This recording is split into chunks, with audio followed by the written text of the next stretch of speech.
우선 다음으로 설명드릴 기능은 인터캐드 베이직이라는 기능인데, 인터캐드 베이직 같은 경우에는 설계자들이 사용하기 편리하도록 저희가 설계가 편리하도록 제공해드리는 기능이고, 그 외에 유니온이라는 기능을 통해서 기존에 제공하지 않았던 여러 가지 유형들을 사용할 수 있도록 제공하는 기능입니다. 그래서 인터캐드 베이직 같은 경우에는 크게 두 가지로 나뉘어져 있는데, 아까 설명드렸던 것처럼 사용자들이 설계를 시킬 수 있는 코어 기능과 그 외에 페이지에서 쉽게 사용자들이 기존 툴에서는 제공하지 않았던 여러 가지 유용한 기능들을 제공하는 기능입니다.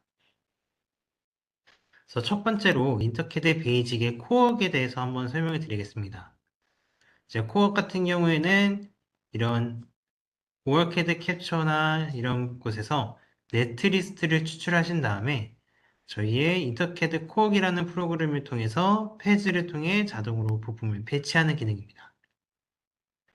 그래서 우선은 해당 오월캐드 캡처에서 넷리스트를 추출해서 페이지에서 부품을 배치하는 기능에 대해서 먼저 설명을 드리도록 하겠습니다. 우선 첫 번째로 하셔야 될 기능으로는 오월캐드 캡처에서 넷리스트를 추출해야 되는 기능인데 이때 해당 도면의 이름을 선택을 하시고 상단에 있는 Create Netlist를 클릭을 해주십니다. 그러면은 맨 우측에 Other이라는 탭에서 All Path to K64.dl을 선택을 하신 다음에 여기 있는 해당 경로를 확인하시고 이 확인을 통해서 하나의 파일을 생성을 해주셔야 합니다. 그래서 실제 보시게 되면 DSM 파일을 보시게 되면 실제 OK를 누르시게 되면 하나의 ASCII 파일이 떨어지게 됩니다. ASCII 파일과 ONLE 파일이 떨어진 다음에 저희 인터캐드 베이직의 코어를 실행을 해주시게 되면 이런 식으로 라이브러리 매니저라는 창이 올라오게 됩니다. 이런 식으로 라이브러리 매니저가 올라오게 되면 여기서 인터캐드 코어기라는 곳에서 하나의 폴더를 열람을 진행하신 다음에 해당 회로도의 DSN 파일을 선택을 하셔서 열람을 진행을 해주십니다. 그럼 이런 식으로 올라올 건지에 대한 로그 파일을 확인하는 창이 뜰 텐데 이때 확인을 눌러주시게 되면 실제 이 회로도에서 사용하고 있는 부품에 대한 밸류에 대한 파트 값을 확인할 수가 있습니다.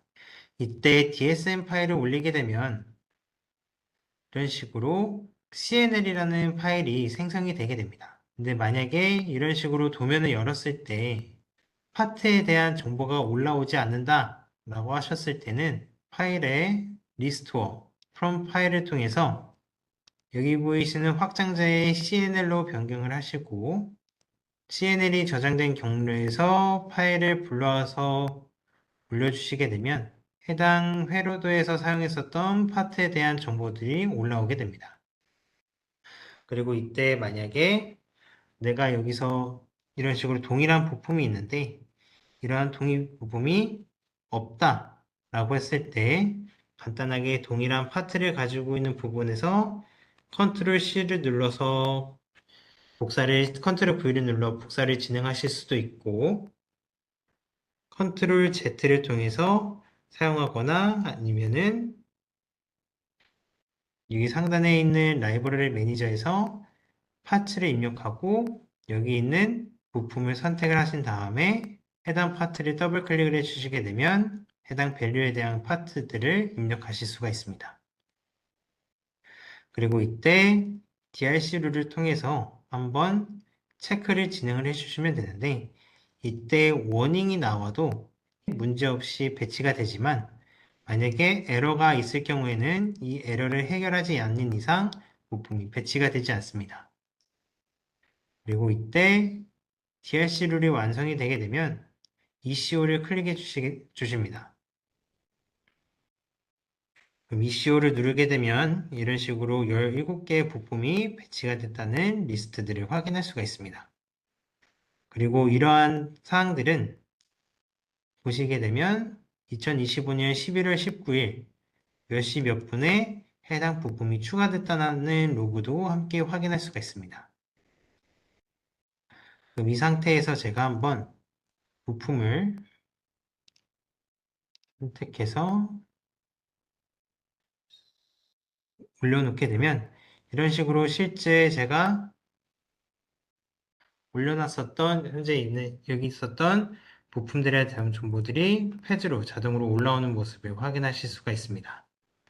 그래서 이런 식으로 올려놨을 때 만약에 제가 하나의 부품을 선택을 하게 되면 이런 식으로 실제 해당 패러도랑 PCB 도면이랑 연동되는 부품들을 선택해서 확인을 진행하실 수가 있습니다.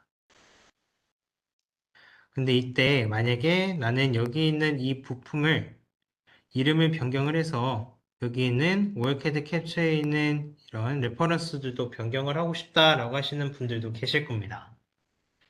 그럴 경우에는 상단에 있는 SEO 툴들을 누르신 다음에 부품을 선택을 하시고 리네임 컴포넌트를 눌러서 이름을 변경하시고 OK를 누르신 다음에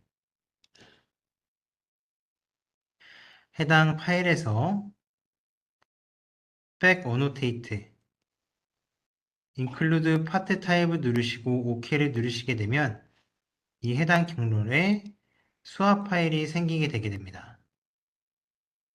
그럼 이 수합 파일이 생겼을 때 회로도로 돌아오셔서 해당 부품 입력을 선택을 하시고 툴주의 Back Annotate 그리고 해당 경로에 있는 SWP 수합 파일을 선택을 하신 다음에 OK를 눌러주시게 되면 여기에 생성된 수합 파일이 업데이트가 진행이 되게 됩니다.